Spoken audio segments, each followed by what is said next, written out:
Ah bah oui, on peut constater aujourd'hui qu'on a franchi un cap dans les attaques.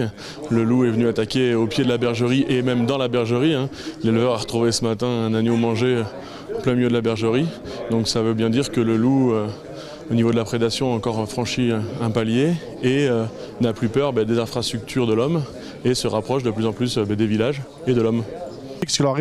Parce que c'est quand même dégueulasse de voir des agneaux écorchés vivants. Là, ils venaient de naître, ils demandaient qu'une chose, c'est à vivre, à aller passer leur vie dans les pâtures tranquillement. Et le bien-être animal, il est où là? Parce que nous, on a une obligation de bien-être animal. Et là, il n'y a pas de bien-être animal. Ils sont égorgés vivants. Certains meurent plusieurs heures après.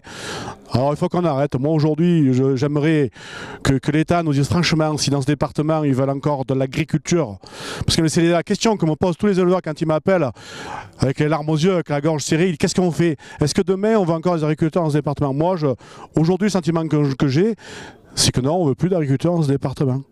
D'abord, commencer par dire que le pastoralisme et l'élevage, c'est une activité essentielle pour notre département. C'est à la fois une activité économique, mais surtout les Hautes-Alpes ne ressembleraient pas à ce que sont les Hautes-Alpes si nous n'avions pas l'élevage.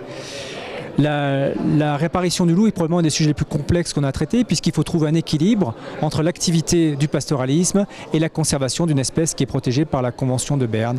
Et donc nous sommes venus aujourd'hui avec à la fois les fonctionnaires de la DDT, les lieutenants de louveterie, l'Office national de la chasse, à la fois pour voir ce qui s'est passé ici, parce qu'il y a eu un phénomène un peu nouveau, effectivement une attaque à proximité d'une bergerie qui s'est terminée à l'intérieur de la bergerie, et puis également pour manifester notre solidarité vis-à-vis du monde de l'élevage, expliquer les mesures que nous pouvons prendre et voir si on peut en prendre d'autres qui seront complémentaires et efficaces pour baisser la prédation du prédateur dans le département.